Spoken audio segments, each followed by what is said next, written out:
Hello everybody, I'm Storm here. Welcome back to Kerbal Space program. In the last episode, we got the game started. We did our first flights to get some science, and with increasing power for our rockets, up to the point where when we got to the end of the episode, we were able to establish a stable orbit, run through one full orbit, come home safely, and bring back the science. And I was noticing while we were flying that last mission that we most likely had the Delta V needed to do a moon transfer from Kerbin. So I believe that is what we are going to attempt today. The problem was we just didn't have the life support needed to run an extended mission for more than a couple of in-game hours, which flying out to the moon is going to take a little longer than that. So, what I went ahead and did was, if we go into the vehicle assembly bay, made some modifications to the rocket, which I'm calling, because this was the Needle 2 rocket we were using before. If I load this up, alright, this is the rocket we used to get into orbit. And I made some modifications here. Let's get Kerbal Engineer out of there a little bit. And I call this now the Needle 2A. If I load this up, looks pretty similar.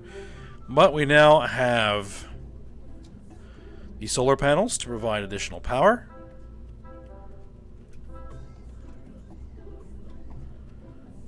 I believe the batteries, there's some battery packs in there. And we have a new component in the life support tank. I think this is the USI life support mod.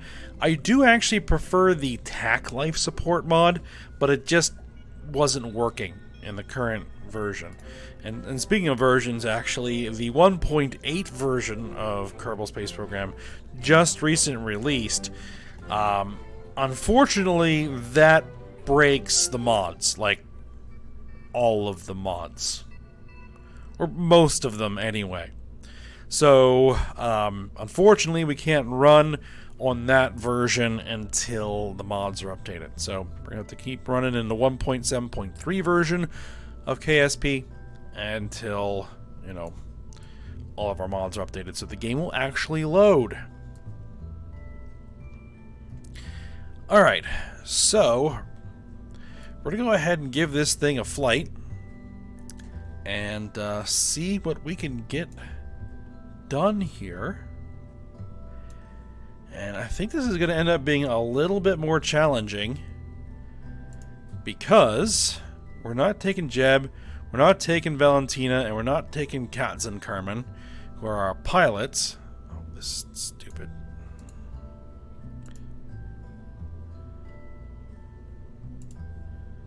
Can I unlock position, get this thing out of there for the time being?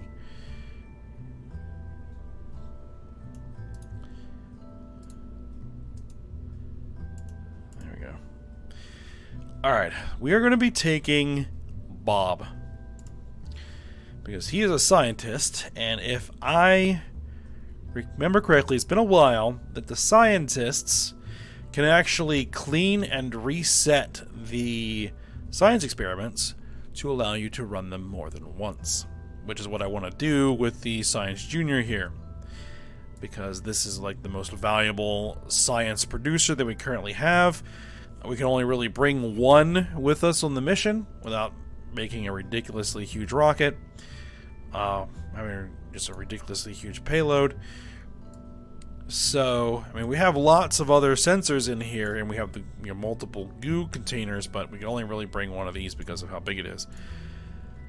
So, I'm going to want to try and clean and reset, but Bob is not a pilot, so he doesn't quite have the same abilities as, say, Jeb. So it's going to be more on me as the player to kind of control the ship. So, at least I think so. Depends. That may only be a thing in the career mode, where you actually have to level them up and things like that, and they actually have to gain skills over time. But we'll see. Alright, let's go ahead and put this beast on the pad. Oh, actually, there's one thing I wanted to do before we do that. Is we unlock the ability to get the clamps, the launch clamps, which I want to put on here. Hold on. Let's bring this down close to the ground. That's going to be interesting where we're going to put these launch clamps. I think they're going to have to hook onto the SRBs.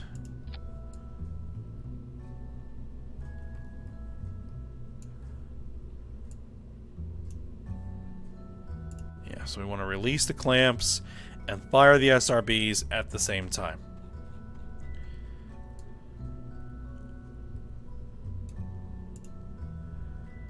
Alright, go ahead and save that. And make sure that Bob is still in there. Yep. And let's go ahead and launch. And hopefully I remember how to fly this thing. It's been a week.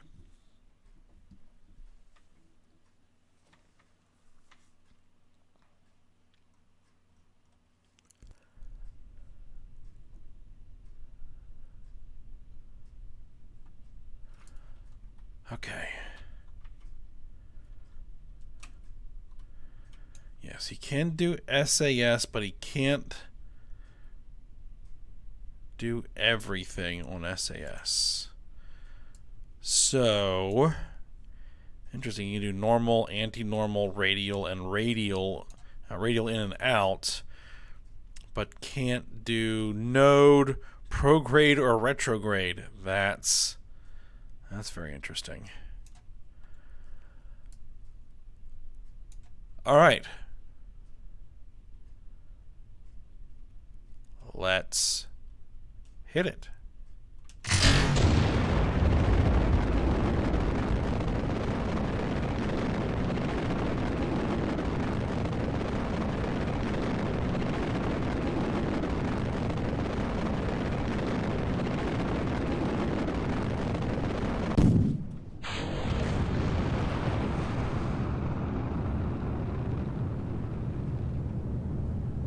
Start my gravity turn here.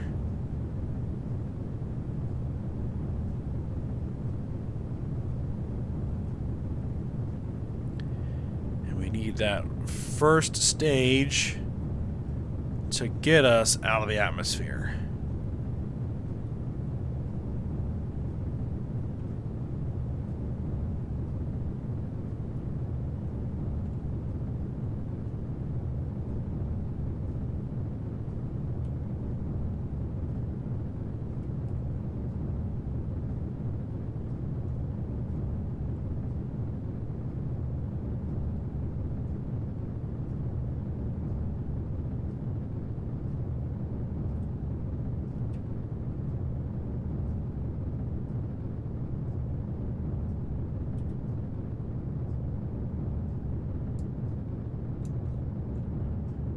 Hold this angle.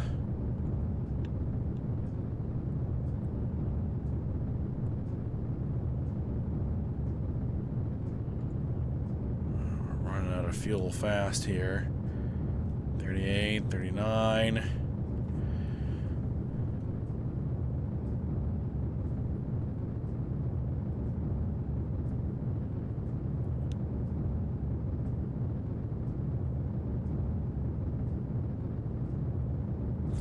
I'm not sure that first stage is going to get us out of the atmosphere, and then it is not. I'll drop it. I think I went at a larger angle than I did previously. All right, let us coast for a little bit here. And then fire the engine.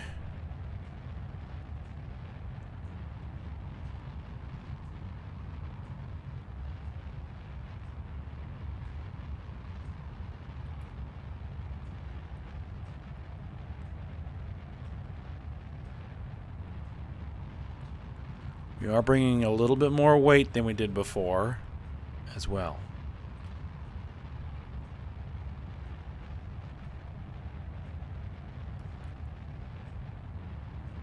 Alright. We're at 70. I'm going to bring us up to about 75. Apoapsis height. And then cut the engines. Alright.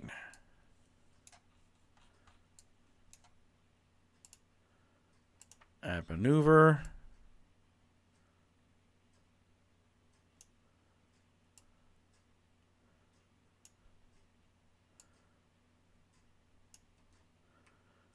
Node in.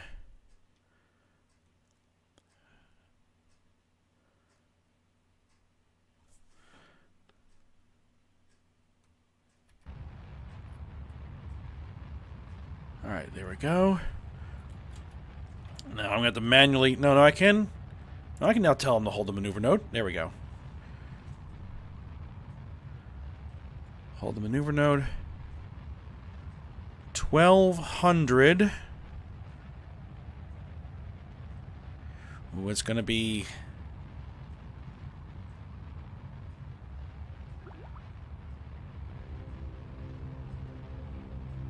It's going to be close. I can do material study. Alright, go ahead and do the material study. The microgravity has greatly affected the growth of crystalline structures. Loose objects are also flying about the bay in a very messy but fascinating way. Alright, cool.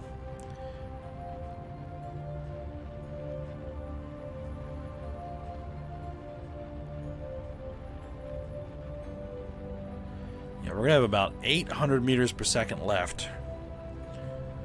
That extra weight we're bringing for the life support is definitely costing us.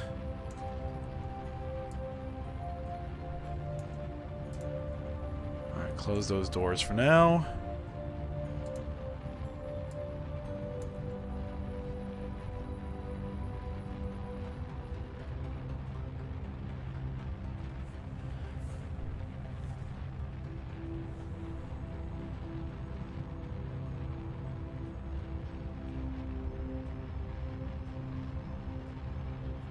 Alright, 40 seconds left on the burn.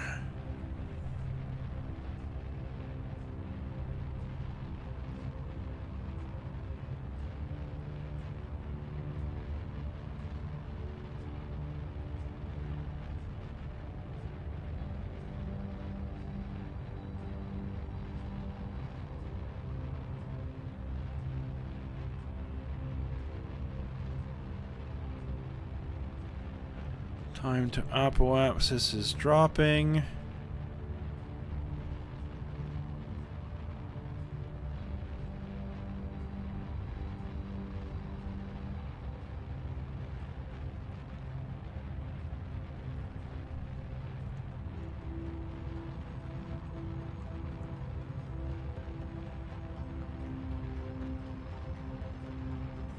Alright, get ready for engine shutoff.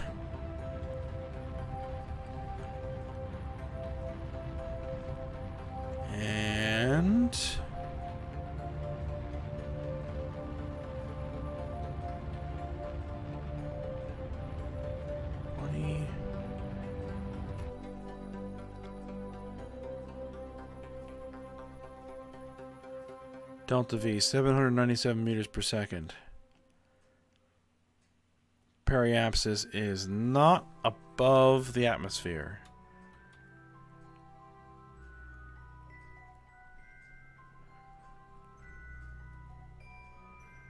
We're going to have to push that a little bit.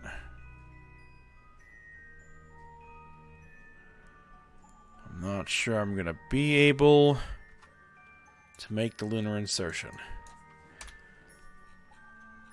Alright, let's see what we can do. Alright, to do moon. You orient the map with the moon directly on top. You find a spot right about there. Do your maneuver.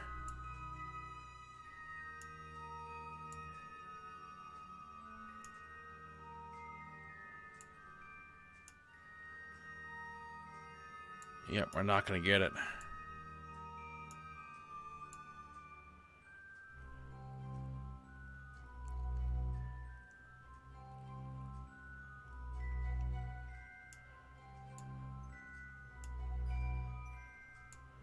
Let's see, the farthest I can get is out to there.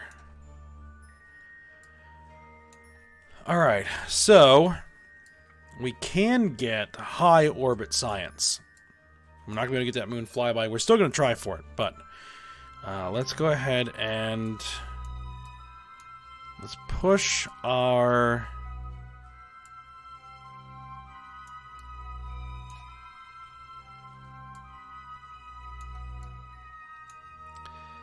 Let's see, let's actually wait until we're about here in the orbit. And then we'll burn to about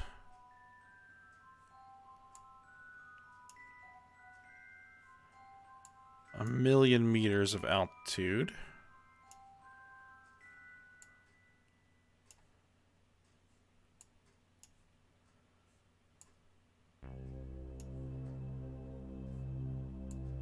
A little bit more. There we go.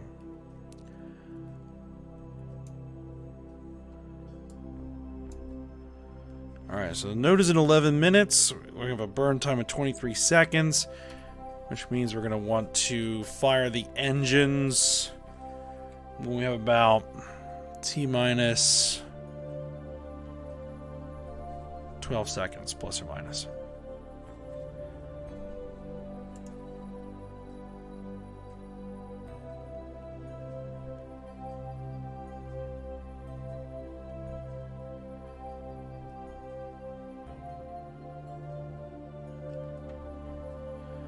Alright, so this time accelerate.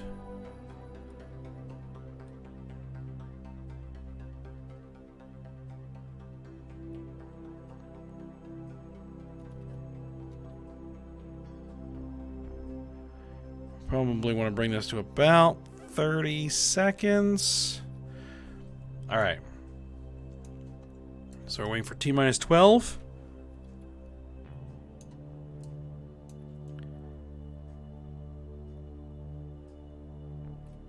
And hit it.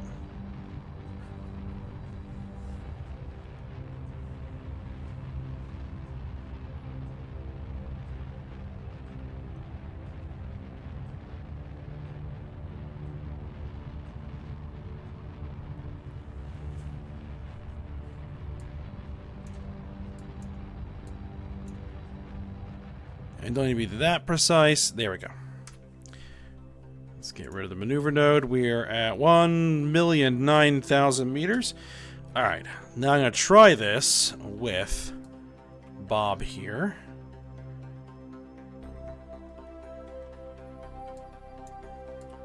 Let me bring him over to the sunny side. Alright, flight engineer. I probably don't need that stuff turned on right now, because I have a lot of that information up here that I need. Alright, so let's go ahead and EVA. And let's see what if I can do what I was planning to do. Okay. Okay. Oh.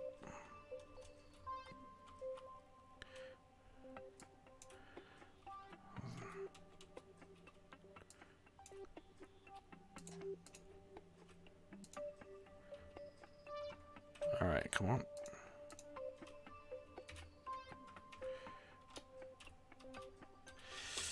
Ooh. Just want to get close enough. Reset the materials bay. Oh.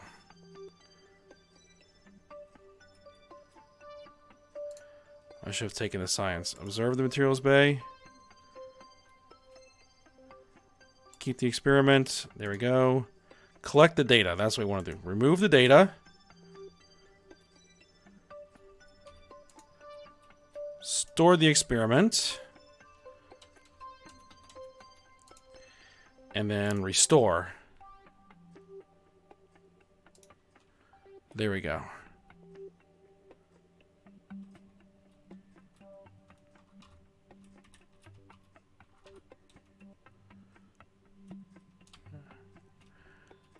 All right. Perfect.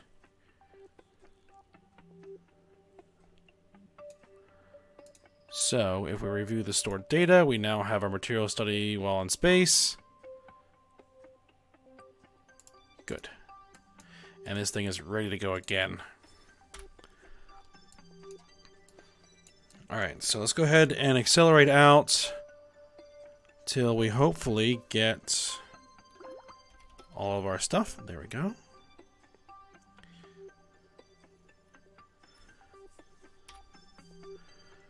Alright, temperature scan. Measuring the temperature of space appears to be quite impossible, as there is no matter around to be either hot or cold, except the spacecraft and the thermometer itself. This is probably going to give the R&D guys something to think about for a while. Alright, good. Mystery Goo observation. Alright, Mystery Goo and Badlands seem like a bad combination to you. Rather than opening a Pandora's box, you forego the experiment and make up some data to send back to KSC. Okay, we have our material study. You consider how nice it is to be in the lab rather than the Badlands below you. Apparently, it's picking up that we're over the Badlands. Crew report. You really are high as a kite, Rocket Man. Maybe higher. Okay. Atmospheric pressure scan.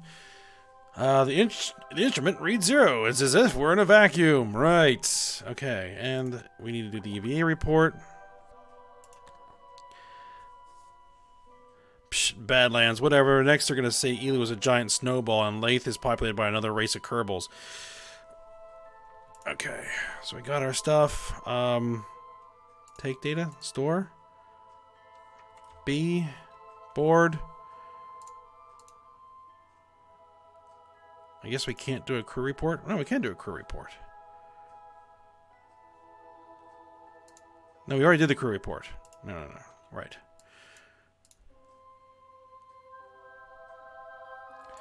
Close the doors. And actually, let me just get some EVA practice here.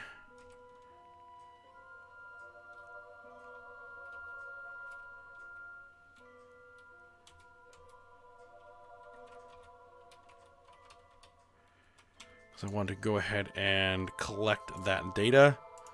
There we go. Restore it. Why not? And this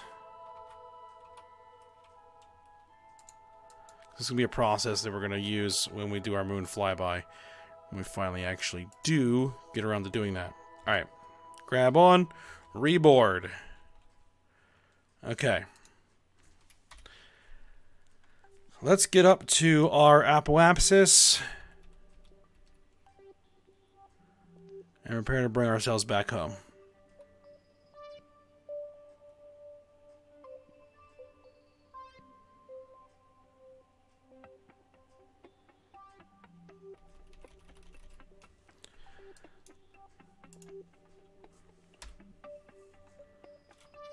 Alright, so we want to go ahead and orient ourselves retrograde, which we already pretty much are.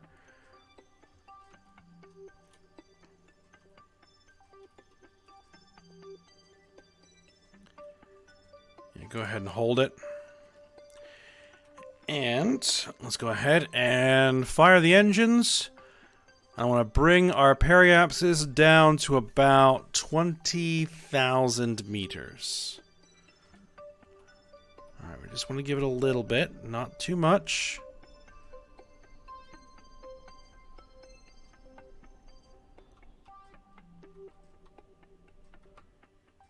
Alright. 17,000. That will do.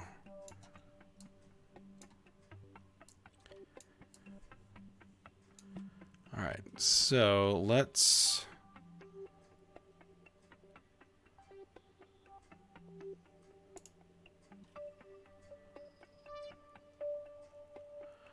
orient ourselves so that our solar panels are picking up some sunlight.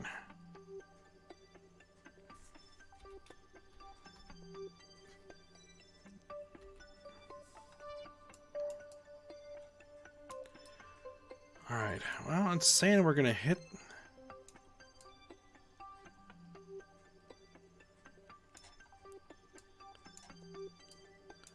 This is the trajectories mod, predicting where we're going to land. We are going to land on the light side. We're going to land on that spot, but remember that the planet is actually rotating as we are moving. So eventually that spot will rotate underneath, and then we'll figure out where we're going to hit.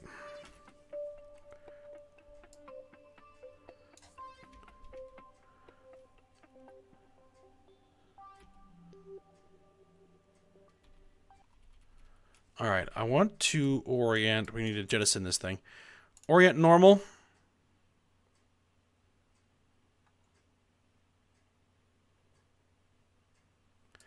I need to get rid of this fuel tank before we start getting too much heating. Alright. Separate. And then orient retrograde.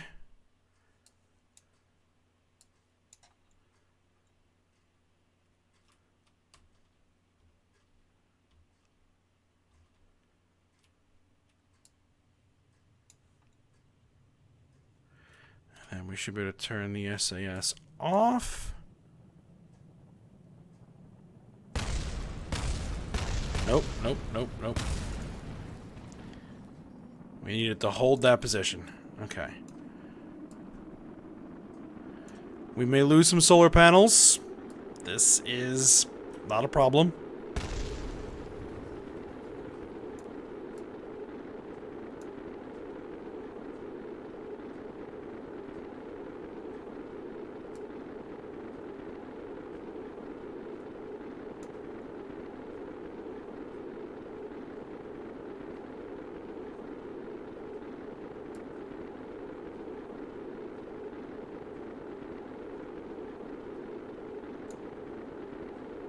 .2600 meters per second.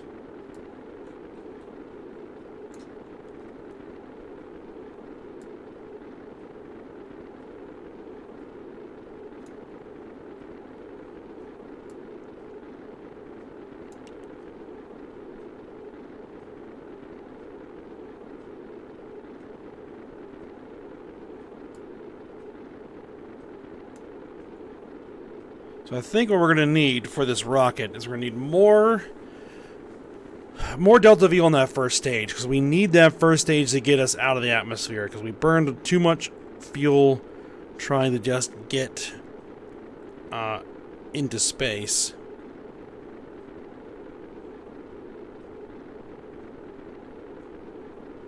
Uh-oh.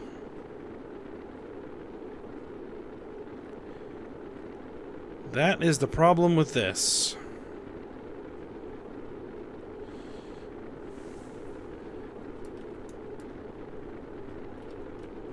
Now we're gonna have a hard time slowing down.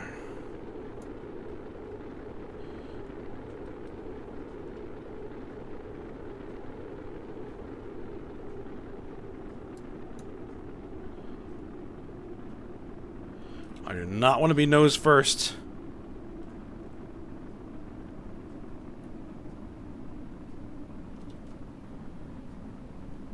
Oh boy, we are way too low and way too fast.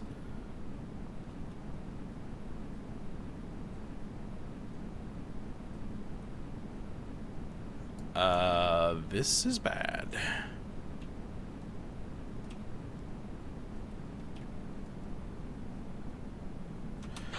Shoots out. Whew, that was close. We managed to slow down just enough to get the chutes out.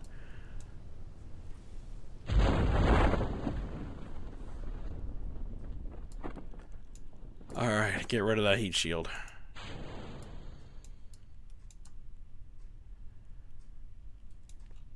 Okay, that's another design issue there.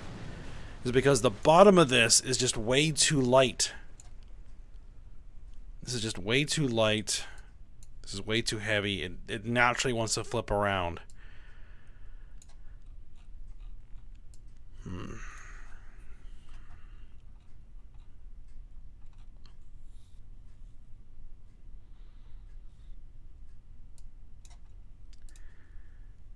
I have to figure out what the mass of this life support tank is.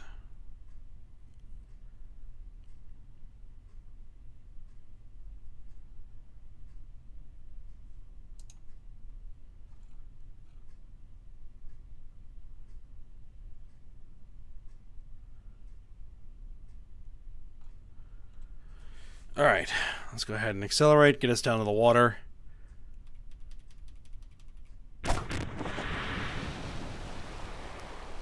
And hey, we actually have some stuff to do here. Atmosphere pressure scan. The barometer's analysis hints at unusually high humidity in the local atmosphere. Well, we're in the water. That'll do it. Material study, another one.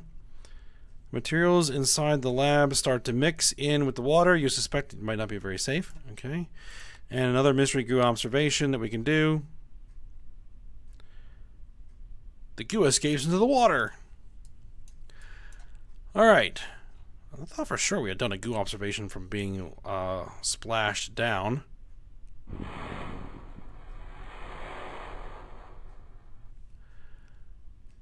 Alright, let's recover the vessel. Let's bring Bob home. And see what we got for science.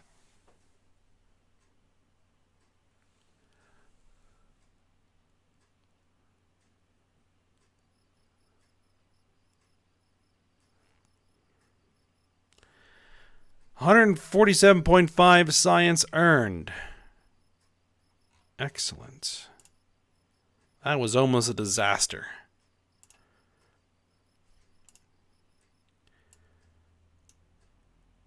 Enhanced survivability. This gives us better life support tanks, a viewing cupola. Let's see, miniaturization. What do we get here? We get some rocket engines.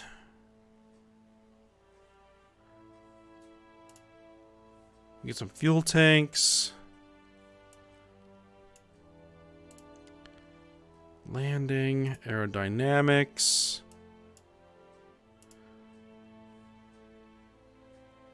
Scatter one service airlock. Hitchhiker storage. Probodyne experiment control system.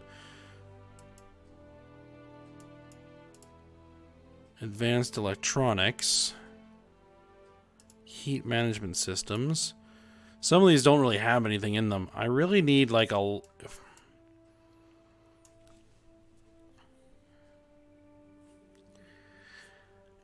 If I take another scientist again,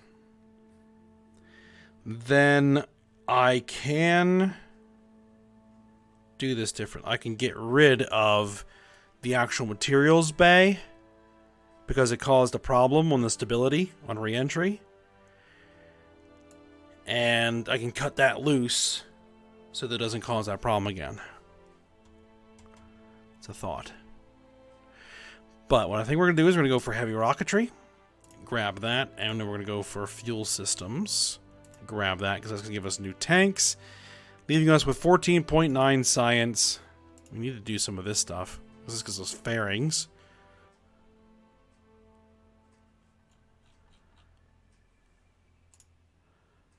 Alright.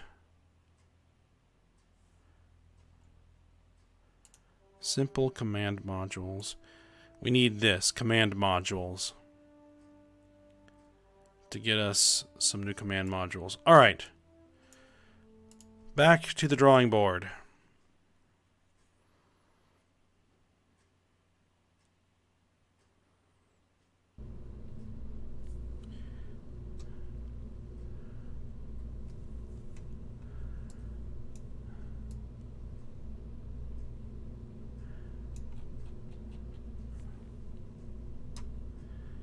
Here's what I think we're going to do.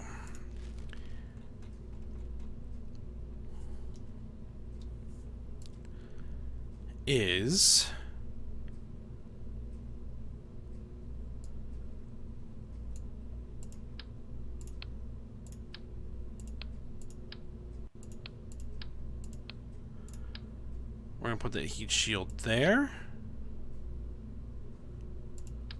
Because I know that this stack should be...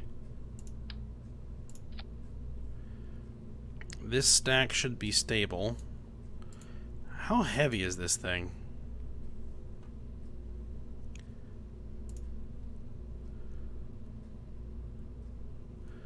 .6 tons.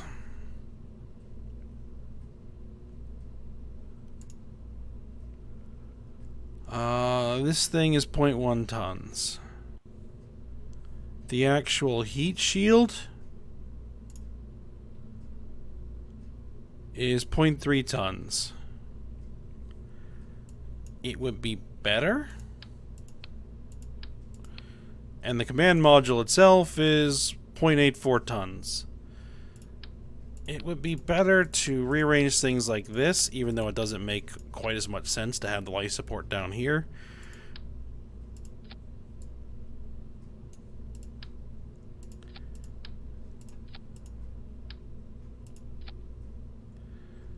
There we are. Why are you over there now? Get you out of the way there.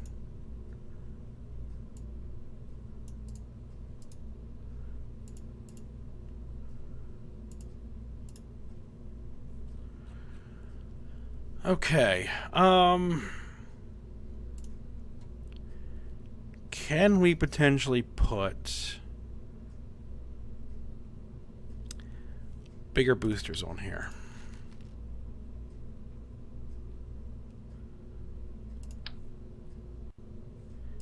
Yes, but I'd want fewer of them. I don't need 6.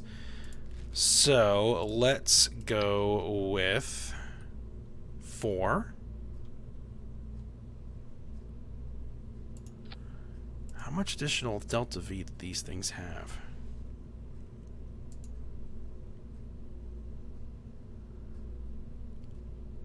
Let's see.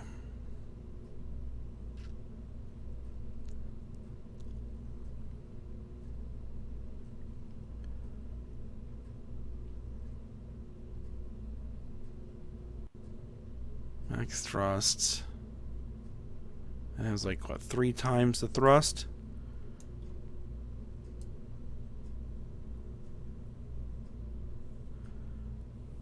Yeah, we'll go with 4. 4 of these larger boosters.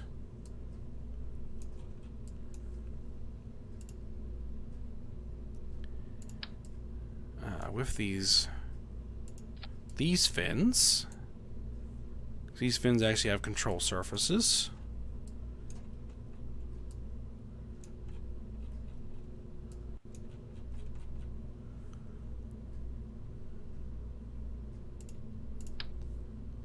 Launch clamps.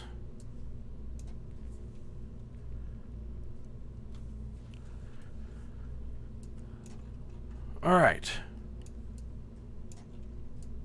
We have parts where we could completely redesign this entire rocket, but we're not going to.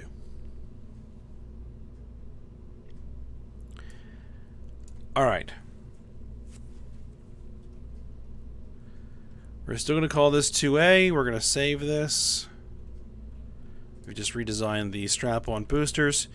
So let's go ahead, and we're not going to send Bob on that because he just flew that mission. So I'm going to need another scientist. Do we have another scientist? We have Dealey Kerman.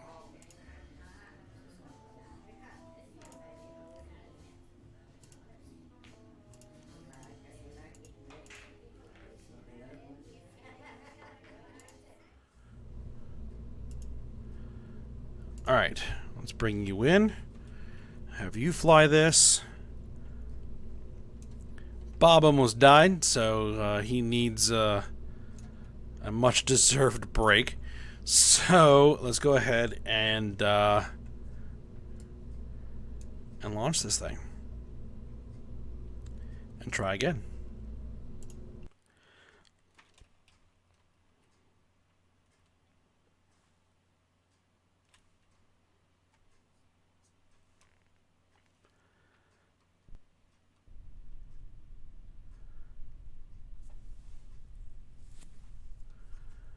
Alright, our life support, I didn't check this. We have, what, 46 days of life support? Okay. Oh, check my staging. Get the SRBs on the same stage as the clamps. And Let's see how this thing flies with the new boosters.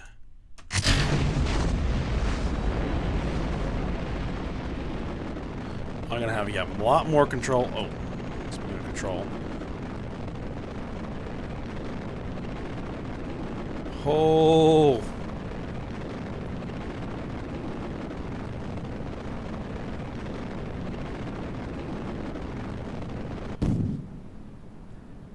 That's a bit much.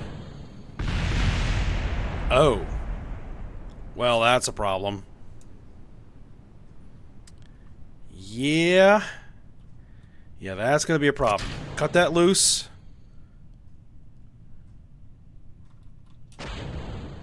All right, let's get the engine, stabilize the rocket.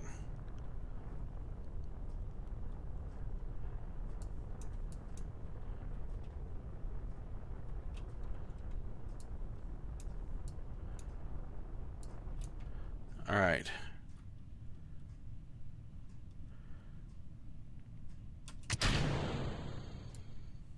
Let's drop that.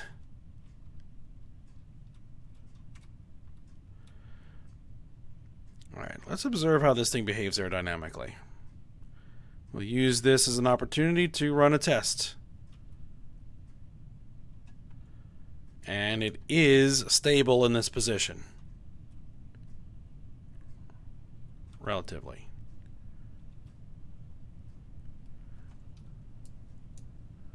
It doesn't want to flip around nose first. Good.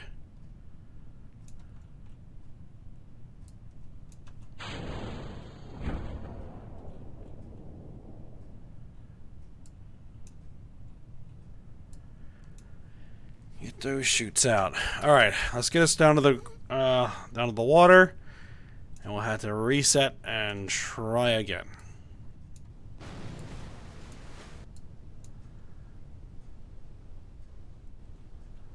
Those turned out to be far more aggressive than I was anticipating.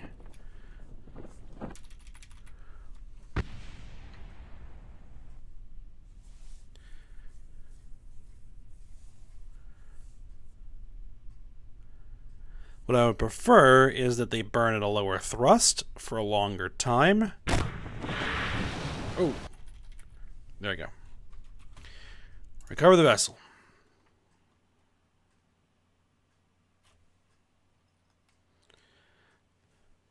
Well, that was an effective safe abort. And we are going to need to do something about that.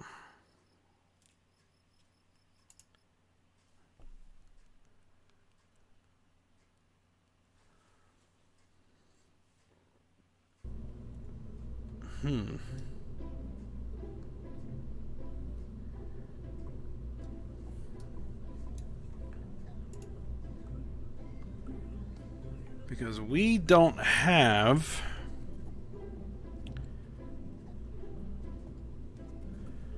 any of the little pusher motors that help push these things off.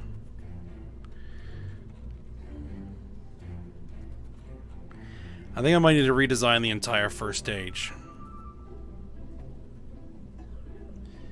And we may need to go to a needle 3. Okay, let's take the first stage off. And let's come up with a different idea. Actually, let me open up. No, don't save. Let me reopen this thing.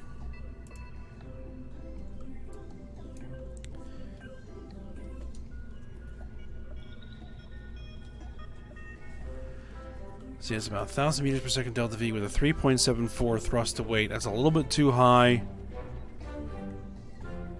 And then 1,300. Okay. Just looking at the delta V's so I can hopefully get something similar that might work a tad better because we have some new stuff. All right, fuel tanks.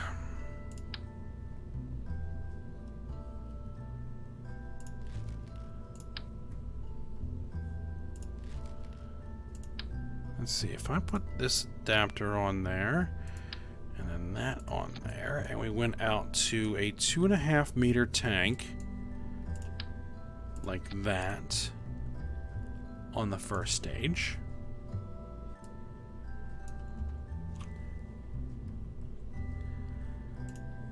And then we threw on an engine. Poodle. 1.95 thruster weight with a 2800 meter per second delta V. It's gonna need something to kick it off the pad. Let's see, what if I threw the skipper on there? 2400 with a thrust weight of what? 2.12.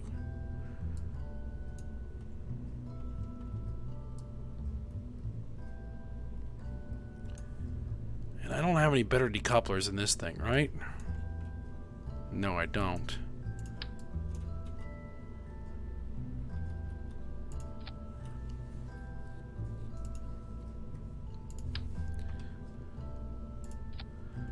What if I put those on there? It looks a bit odd.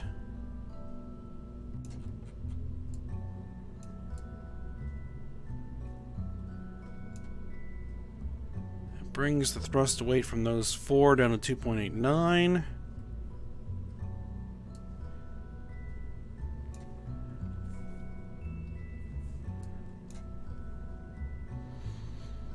Alright, let's try it.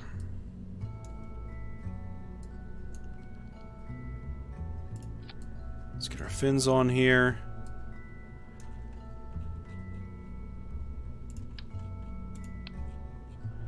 So this is going to be needle 3 with the revised first stage.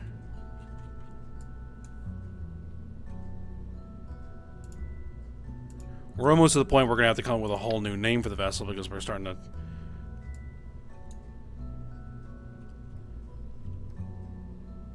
Okay, this is having some difficulty.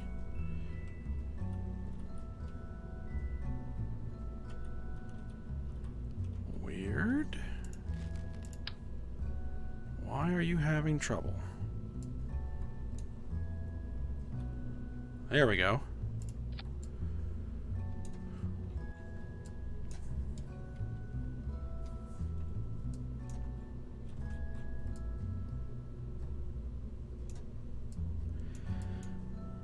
Alright, let's save it, and let's have Dealey Kerman try again.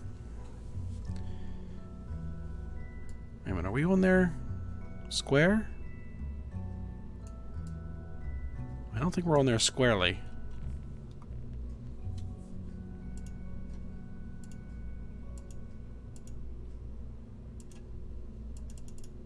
Oh, we have to be here, okay.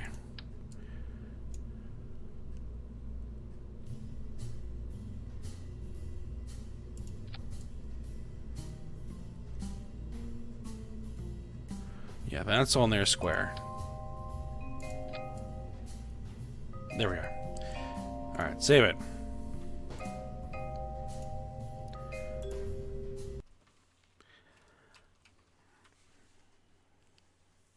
Hopefully, these boosters will not smack into the main engine again.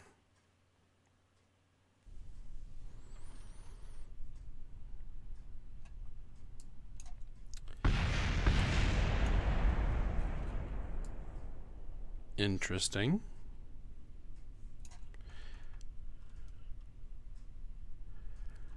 Okay, let's make sure we stabilize and launch. On a little bit of angle here, but not too much. Not yet.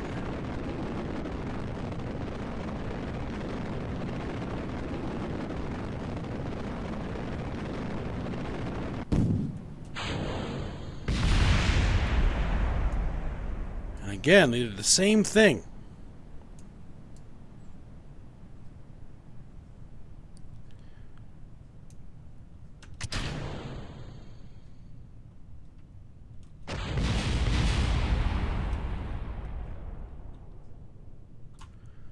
Huh. I think this is going to be one of the situations where I'm going to go ahead and revert the flight. Because obviously I'm going to be able to safely recover this.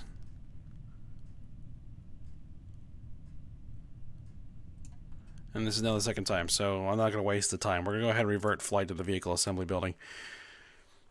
We're going to say, we'll consider that a successful abort. Another successful abort.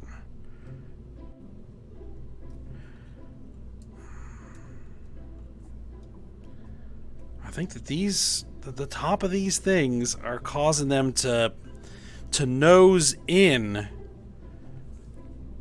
when they release, which is causing the problem. Option 2 is going to be, I mean, I could put different boosters on here, but now we're starting to get a tad ridiculous.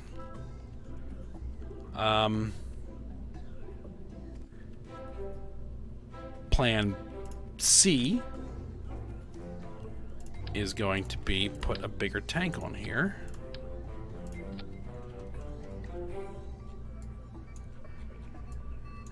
And forego the boosters. Huh. I have these things. Now we're just talking crazy. We shouldn't need those.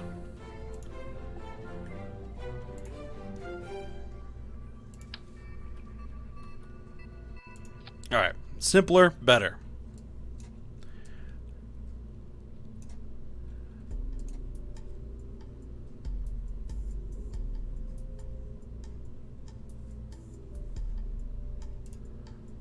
Next attempt.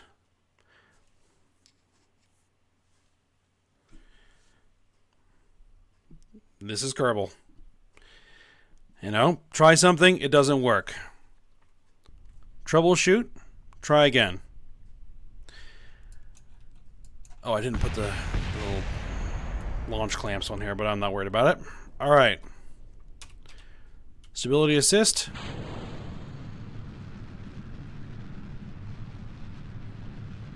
Let's try getting off the ground.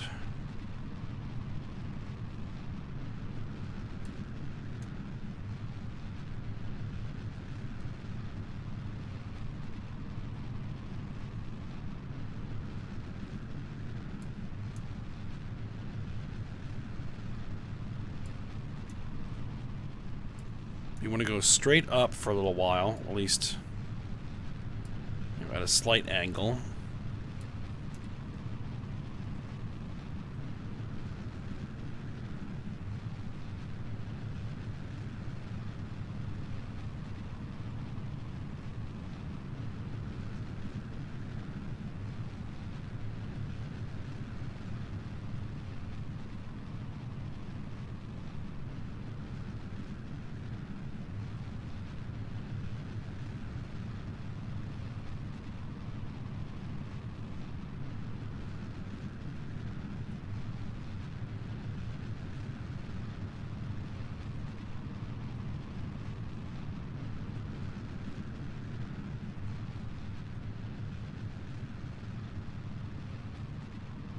Let's start nosing it over.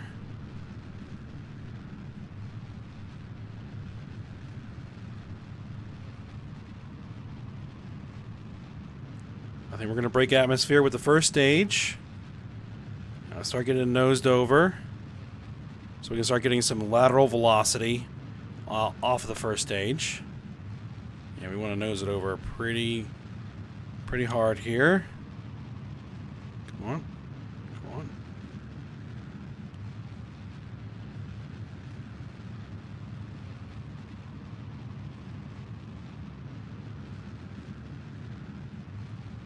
$150,000, 160,000 meters per meters. This is fine.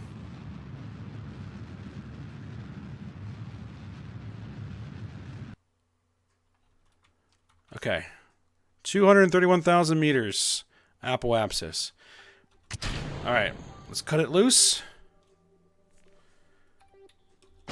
Get that engine ignited.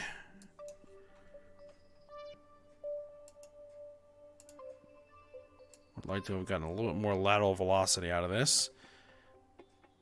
It's alright. How much are we going to need to get into orbit?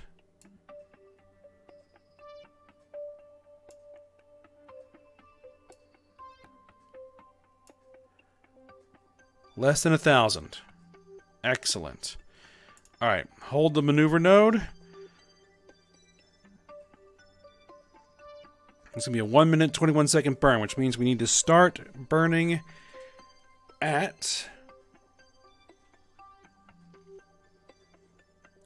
40 seconds till T-minus 40 seconds to the node. Alright. Let's go ahead and get us close.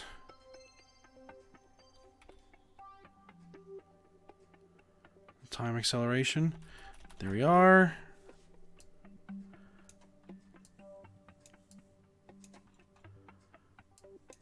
And go. Where's Kerbal? There's Kerbal.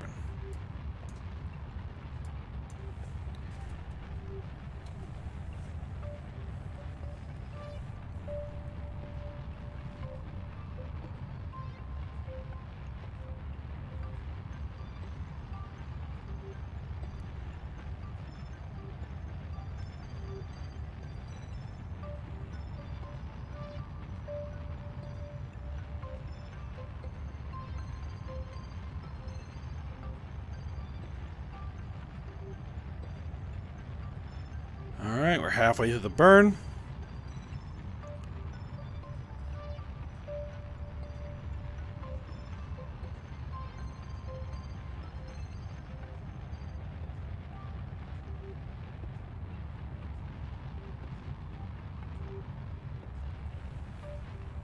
Alright, get ready to cut off the engine.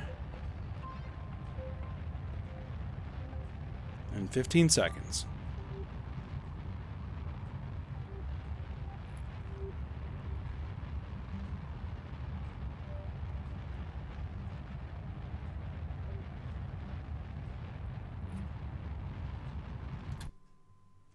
There we go.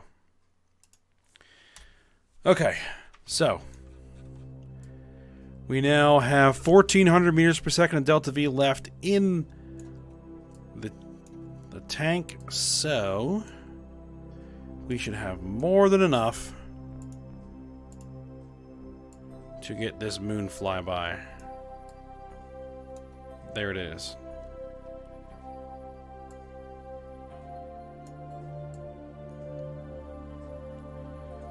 Actually, I want to set this up as a free return.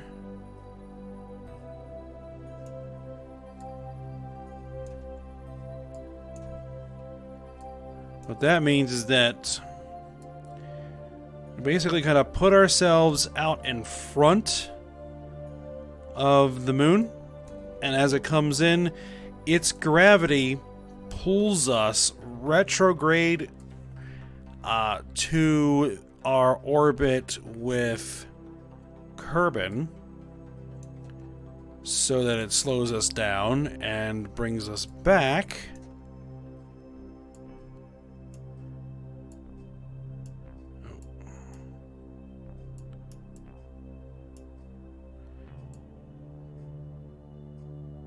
Brings us back like that. Which means if we complete this burn properly... Yep, that's inside the atmosphere. If we complete the burn properly, we can do this entire flight without touching the engines again. And it will bring us back to a proper reentry trajectory without touching the controls through the entire flight.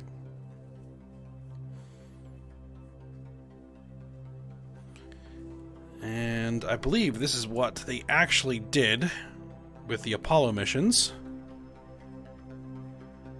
Just in case something bad happened in the middle of a flight, that, they could essentially, bring the astronauts home without really having to do anything, you know, in case the engine of the craft was damaged or something like that, which actually happened with Apollo 13. So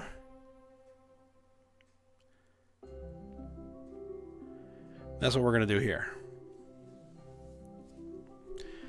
Alright, we've got a 49-second burn, which means we want to burn at T-minus 24.5 seconds. Alright, let's get us there.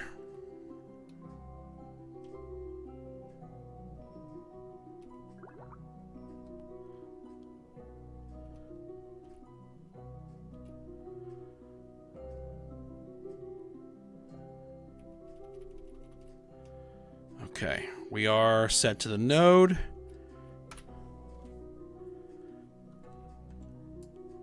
T-minus. There.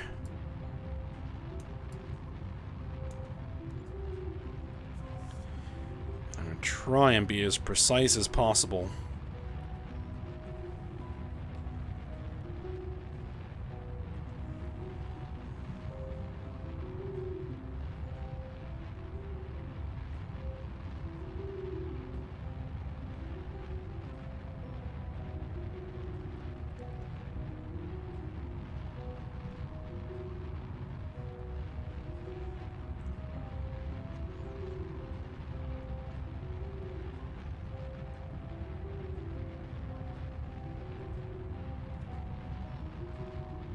Three, two, one, and close.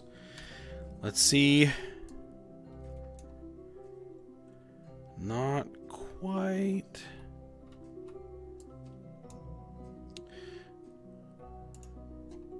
That's pushing it away. All right, let's just try something. Let's flip the craft around retrograde.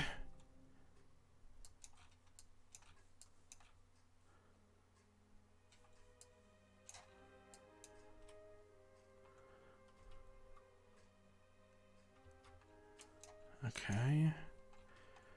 And give it just a little nudge. Just a little nudge. And it was too much. Okay. Prograde then.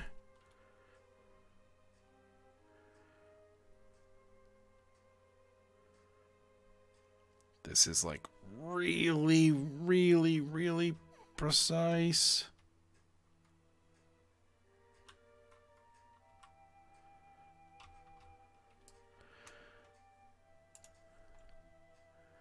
I'm going to try and get this. I don't want to burn... Well, I have 700 some odd meters per second. We could do an orbital insertion. And we could probably even land.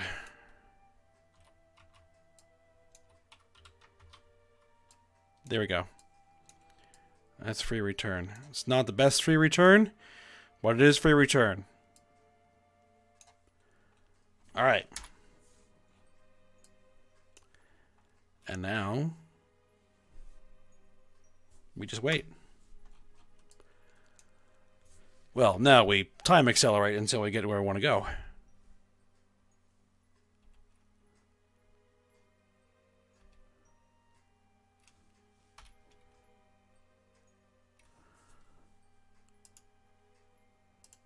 Yep, life support is fine.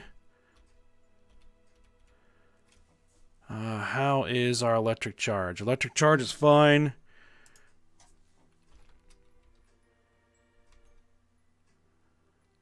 All right, we're approaching.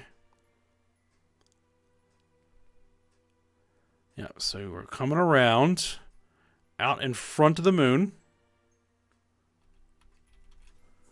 You see the moon is over there. So when we come around here, it's going to whip us around that way, throw us backwards from our orbit. You know, going in this direction, so it's going to throw us that way, which is going to bring our periapsis for Kerbin back down to there. So it's going to actually slow us down in our orbit relative to Kerbin.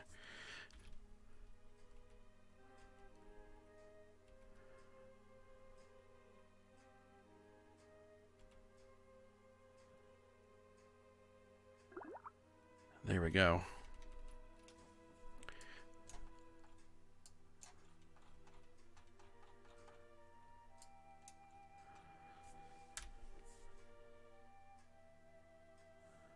Yeah, we probably just want to hold a stable and just turn the SAS off for now. Okay, so see, let's orient the ship a little bit. All right, let's do our temperature scan. All right, we've already seen that particular one. Mystery goo observation. All right, you briefly consider filling one of those canyons with goo. Okay. Materials study. Your lab report is strategically written to convince the KSE to let you land on the Mun. We're not quite equipped to land on the Mun just yet. Alright, crew report. From this high up, the canyons look like scars across the Mun's face, which is appropriate considering how much the Mun has survived millennia after millennia. Where is the Mun, by the way? Oh, there it is. Atmosphere pressure scan. Yep, EVA report. Let's go ahead and grab that. They say those... are those the Monarch Canyons down below? They are sure are impressive. Nothing like Kerbin's, of course. Okay. So let's go ahead and take the data, store the data. And then... let's let go.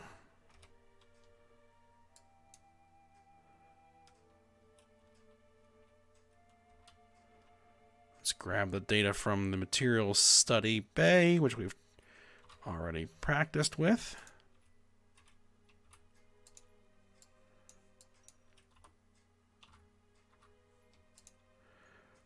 Collect the data, remove the data, restore the unit.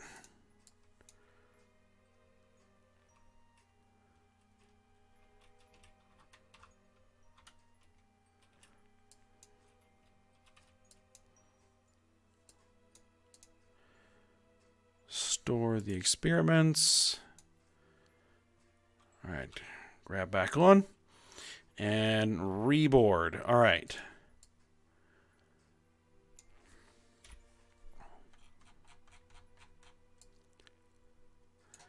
Now, is our periapsis going to get us close enough? I don't think it is. To do another...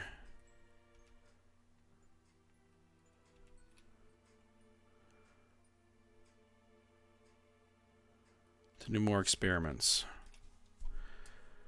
Alright, well, considering the trouble that I've had, we're modifying the parameters of the mission, because we have plenty of delta V in here.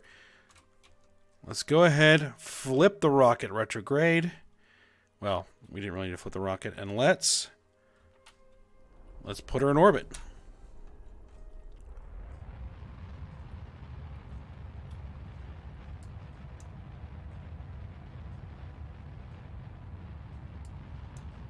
Alright, I'm going to bring that periapsis way down to like 70,000 meters.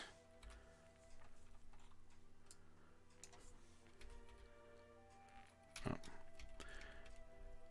And let's flip around.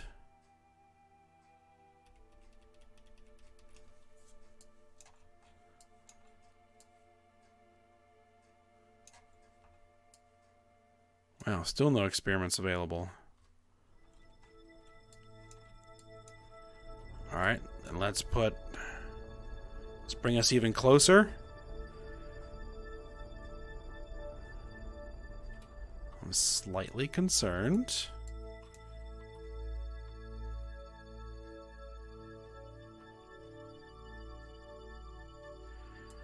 Let's bring us down to 15,000 meters.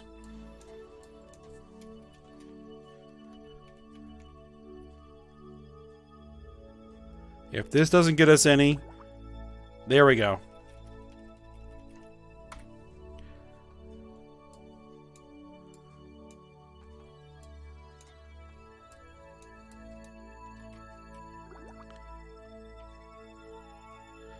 Alright, let's do our temperature scan. While waiting for the temperature scan to finish, you sketch the patterns made by Mun's canyons. A lot of information about the canyons on the Mun. Mystery Goo observation. The Goo seems as excited as you are at being this close to the Mun.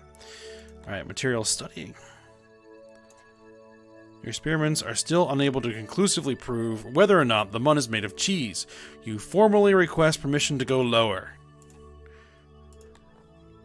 Alright, you resist the urge to take your craft down even lower and thread the needle. Okay, crew report. Atmospheric pressure scan, no change there, and then another EVA report. Not bad. Still, you'd like to see the west near side crater before making the final decision on which crater is the fairest of them all. Okay. Alright, take the data, store the data. Let's go.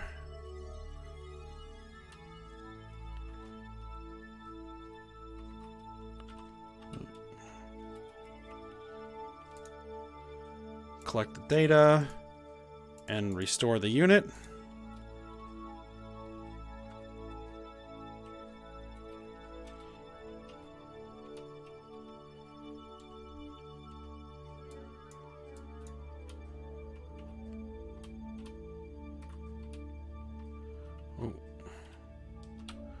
All right. Board. All right. Let's flip around and go home. Prograde.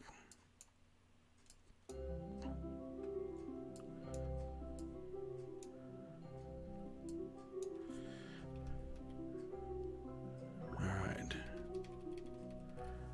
There's another EVA report available.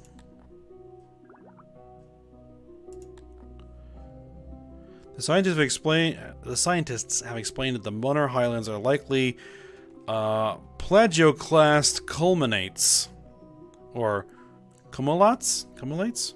You're not quite sure what that means. Nope. All right, board.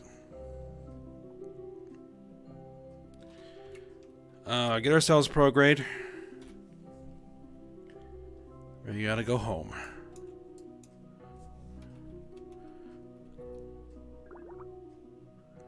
Another EVA report. We're not going to worry about that too much unless there is one ready to go right here. EVA report. Despite being relatively flat, the Midlands is still littered with debris from impact ejecta, making choosing a landing site a non-trivial matter. Alright, let's get back on prograde again.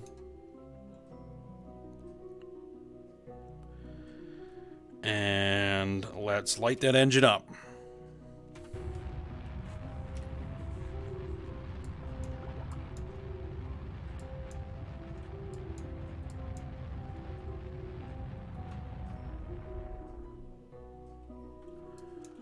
Okay. We have 86 meters per second of delta V. Really?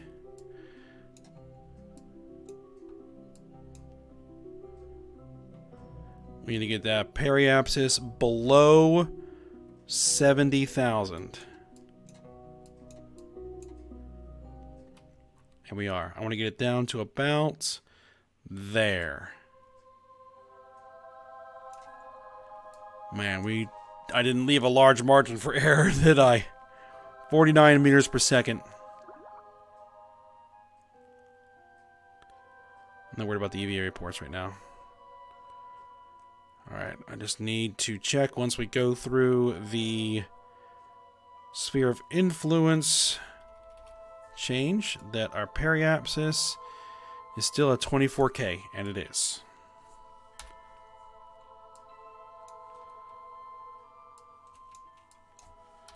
Alright.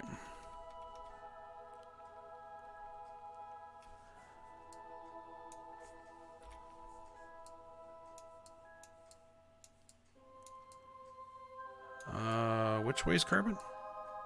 There it is.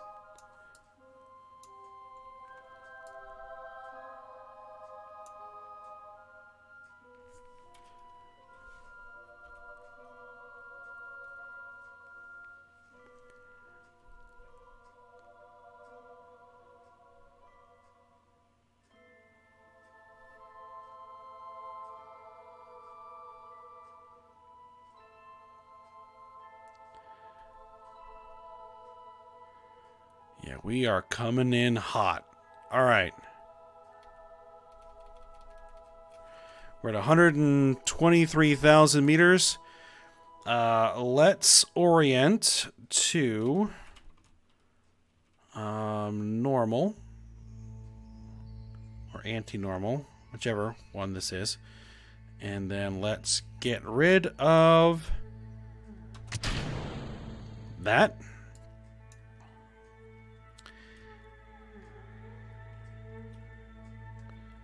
And then orient prograde, or no, retrograde.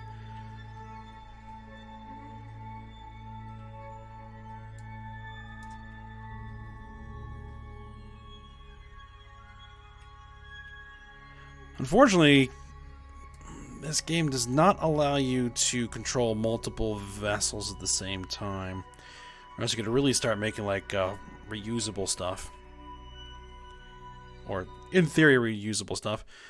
Maybe that's one thing that we might see in KSP 2. Is somehow... Well, if we have multiplayer... maybe we could be able to do that.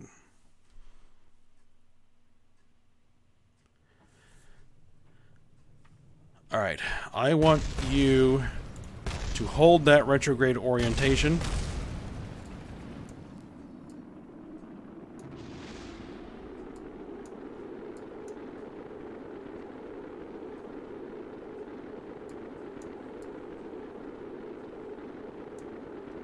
We're coming in a little bit steeper than I typically like. I like to get it closer to about 30,000 meters when I'm returning from either the moon or Minmus, but this should be fine.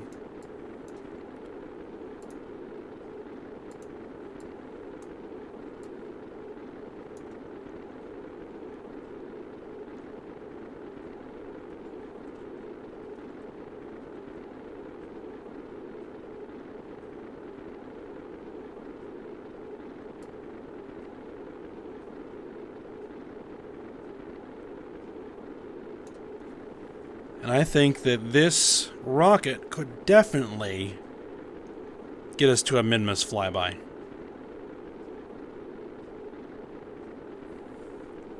So that might be what we try next. But we are kind of toward the end of the episode. So once we land and recover, then we'll go ahead and probably call the episode there.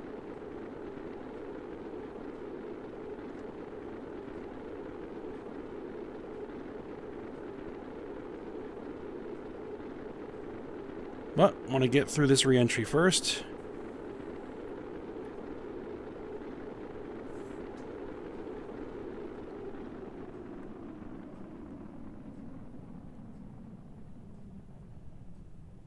Alright. Now, we should be stable in this orientation without the stability assist. And we are.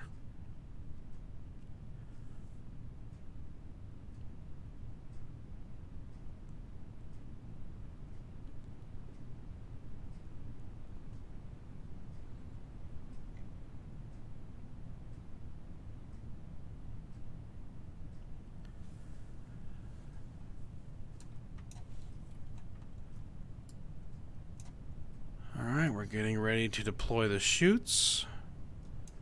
Right about there.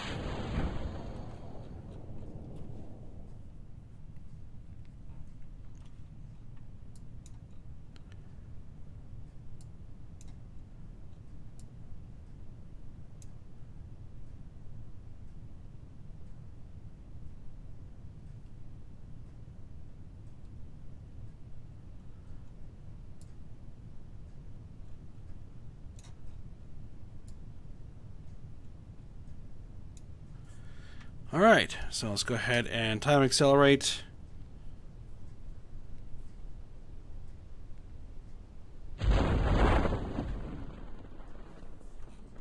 Alright, successful deployment of the parachutes.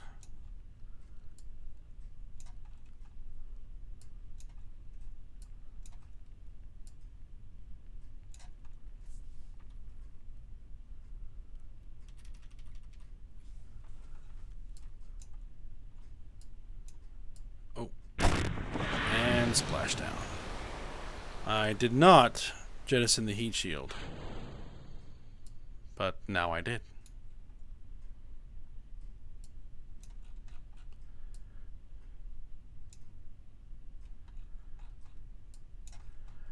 Alright, so let's go ahead and recover the vessel and see what we got.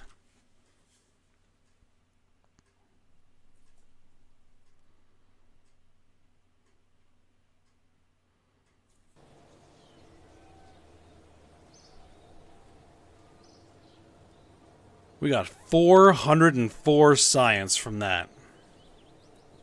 Very good.